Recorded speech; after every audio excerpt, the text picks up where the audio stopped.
할렐루야.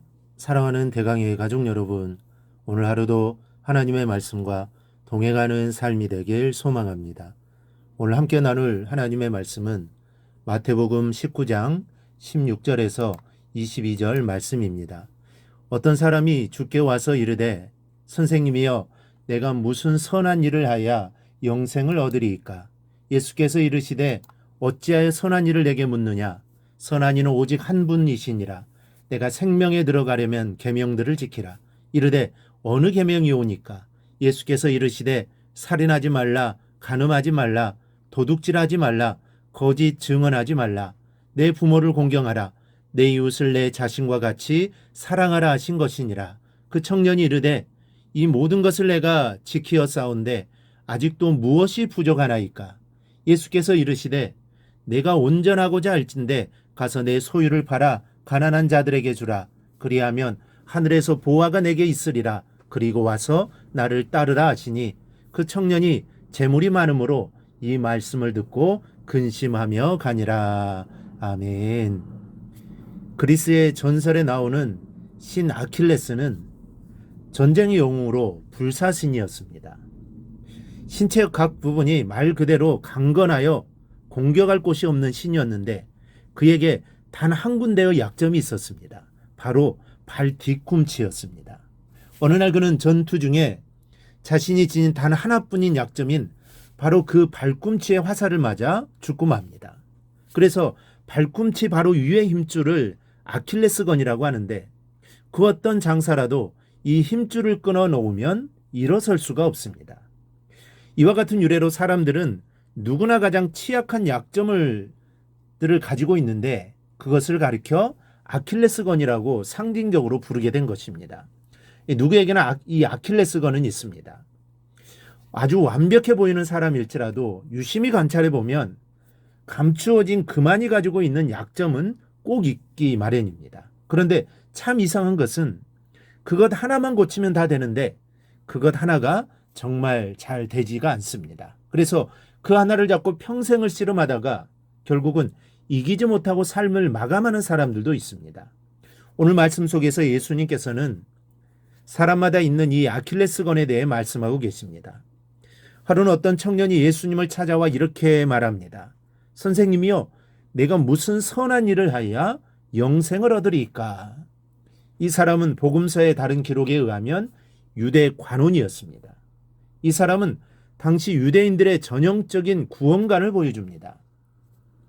즉 당시 유대인들은 자신이 선을 행함으로 구원을 얻는다고 생각했습니다. 그래서 그들은 율법을 수행하고 자선도 베풀었던 것입니다. 이런 생각을 가지고 있던 청년에게 주님은 이렇게 대답하셨습니다. 내가 생명에 들어가려면 계명들을 지키라. 그 청년이 재차 묻습니다. 어느 계명이 오니까? 청년의 질문에 주님은 이렇게 대답하십니다. 살인하지 말라, 간음하지 말라, 도적질하지 말라, 거짓 증거하지 말라, 내 부모를 공경하라, 내 이웃을 내 몸과 같이 사랑하라 하신 것이니라. 청년은 이 모든 계명을 다 지켰다고 말하면서 아직도 부족한 것이 무엇인지를 되물어 옵니다. 그때 예수님은 이 청년이 잘못하고 있는 그 한 가지를 말씀하셨습니다. 21절입니다. 예수께서 이르시되 내가 온전하고자 할진대 가서 내 소유를 팔아 가난한 자들에게 주라. 그리하면 하늘에서 보화가 내게 있으리라. 그리고 와서 나를 따르라.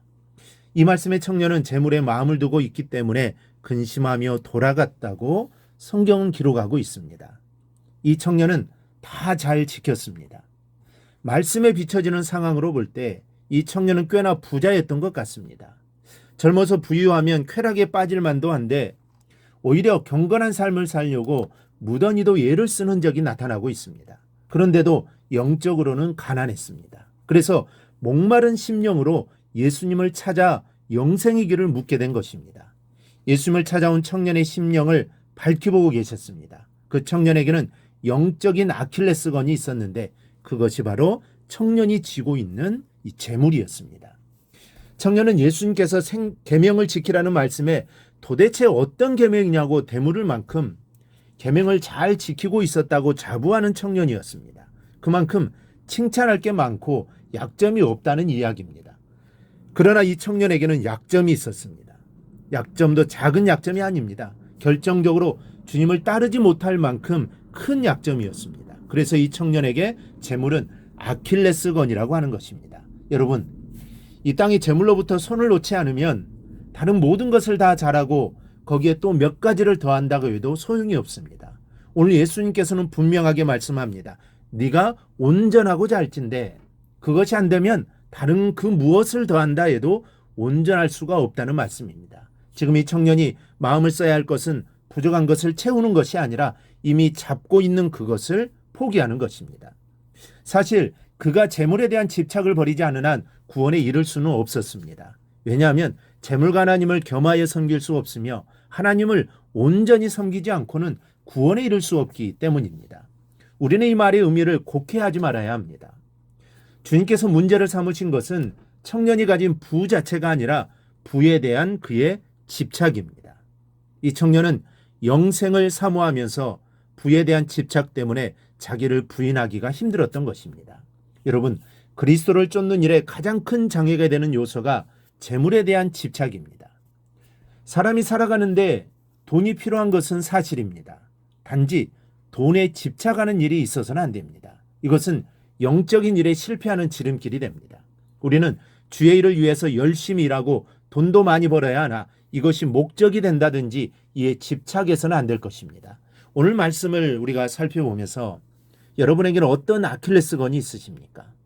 하나님 앞에서 포기해야 할 꼭 지고 놓지 못하는 것이 무엇입니까? 그것을 뛰어넘어야 하늘에서의 보화가 우리에게 있다고 주님은 말씀하십니다. 오늘 청년과 주님의 대화를 기억하고 내가 내려놓지 못하고 지고 있는 것이 있다면 오늘 말씀을 통해 주님 앞에 내려놓고 온전히 주님을 섬기는 하나님의 백성이 되기를 주님의 이름으로 축원합니다. 오늘 묵상한 말씀을 굳게 잡고 삶으로 실천하며 살아내는 대강의 모든 성도들이 되기를 축복합니다.